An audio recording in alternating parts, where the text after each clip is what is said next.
بسم اللہ الرحمن الرحیم۔ اس نے گھر سے بھاگنے کا بڑا فیصلہ کر لیا تھا۔ فیصلے سے اپنے بوائے فرینڈ کو آگاہ کیا، جو خوشی سے چلا آیا۔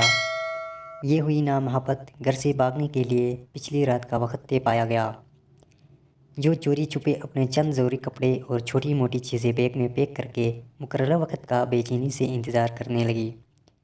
اس دوران بوائے فرینڈ کی کال آ گئی۔ کہنے لگا، ماں نے کوئی زیور شیور بھی بنوایا ہوگا، وہ بھی ہاتھ میں لے کر مشکل وقت میں کام آئے گا۔ اچھا کچھ کرتی ہوں۔ اسے پتہ تھا کہ ماں نے اس کے لیے سونے کے زیورات بنا رکھے ہیں۔ وہ ماں کے کمرے سے زیورات نکالنے کی ترکیب سوچنے لگی۔ وقت بہت کم تھا۔ وہ جیسے ہی ماں کے کمرے کی طرف بڑھی، ماں کمرے کا دروازہ کھول کر باہر آ گئی۔ ایک لمحے کے لیے وہ ماں کو سامنے دیکھ کر سکت میں چلی گئی۔ میری شہزادی، اتنی رات گئے تم جاگتی پھرتی ہو، اور یہ تیار ہو کر کہاں جا رہی ہو؟ وہی تو بتانے آ رہی تھی، رات لیٹ فون آیا تھا، یونیورسٹی والوں نے ایمرجنسی کچھ کام سے بلایا ہے۔ میری کچھ دوست بھی جا رہی ہیں۔ آپ سو رہی تھی، ڈسٹرب نہ ہوں اس لیے آپ کو اس وقت نہیں بتایا۔ اس نے خود کو سنبھالتے ہوئے جھوٹ گٹر دیا تھا۔ اچھا تم میرے کمرے میں ہی بیٹھو، میں تمہارے لیے کچھ بنا کر لاتی ہوں۔ ماں کچن میں چلی گئی۔ وہ ماں کے کمرے میں داخل ہوئی۔ بہت اچھا موقع مل گیا ہے، اس نے یہ سوچتے ہوئے جلدی سے پیٹی کا دروازہ کھولا تو سب سے پہلے اس کی نظر اپنے لیے بنی لال رنگ کے بہت پیارے لہنگے پر پڑی، جو اس کی ماں نے خاص طور پر شادی والے دن کے لیے اس کی پسند سے بنوایا تھا۔ ماں اکثر کہتی رہتی تھی، جب میری بیٹی اسے پہن کر دلہن بنے گی، شہزادی لگے گی۔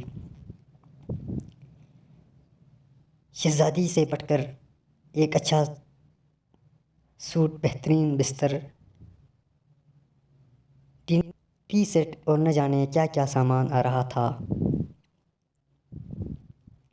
بہت سی قیمتی اور خوبصورت چیزیں تو ایسی تھیں جو ماں نے چوری چوری بنا رکھے تھے، جن کا علم اسے آج ہو رہا تھا۔ چیزیں الٹ پلٹ کرتے کرتے آخر زیورات اس نے ڈھونڈ ہی لیے، لیکن اس کا دل وہی دماغ چکرا کر رہ گیا تھا۔ زیورات اس سے اٹھائے نہیں جا رہے تھے۔ اس نے کمرے میں نظر دوڑائی تو دیکھا فریج، مشینیں، برتن، سب کچھ اس کے لیے رکھا پڑا تھا۔ ایک ماں کے کمرے میں، ایک دلہن کے کمرے میں، ایک دلہن کا مکمل سامان پڑا تھا۔ زمین نے اسے جھنجھوڑا، وہ سوچوں میں گم رہ گئی۔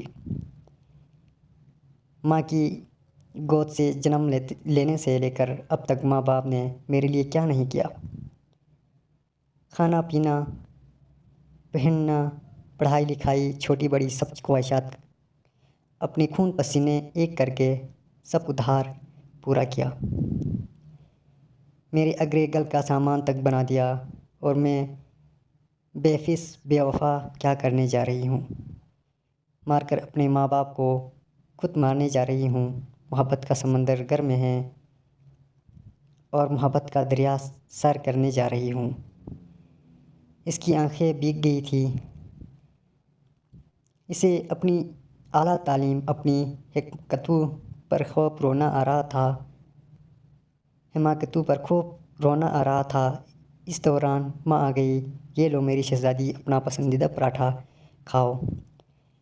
اتنا سفر ہے یونیورسٹی کا، میری شہزادی کو بھوک لگ جاتی، ویسے بھی آخری دفعہ یونیورسٹی جا رہی ہو، اسکول سے لے کر کالج، یونیورسٹی تک۔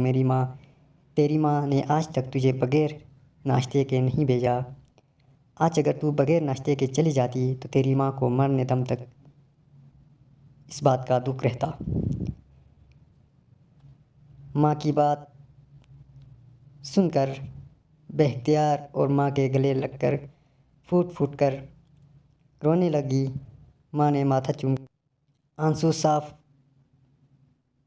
کرتے ہوئے پوچھا، میری شہزادی کیوں رو رہی ہے؟ وہ نظریں چراتے ہوئے کہنے لگی، ماں مجھ سے کتنی محبت کرتی ہو نا۔ یہ بھی کوئی بات ہوئی، اب ماں سے بڑھ کر بھی بھلا کوئی محبت کر سکتا ہے۔ اس دوران اس کے موبائل کی گھنٹی بار بار بجنے لگی۔ اس نے کال کاٹتے ہوئے میسیج لکھا، سوری میں نہیں آ سکتی اور کبھی نہیں آ سکتی، کیونکہ مجھے میری محبت میرے گھر سے ہی مل گئی ہے۔ یہ جو ماں باپ کی محبت ہوتی ہے نا۔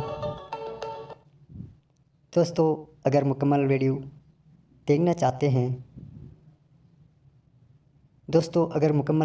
دیکھنا چاہتے ہو تو چینل کو سبسکرائب ضرور کرنا۔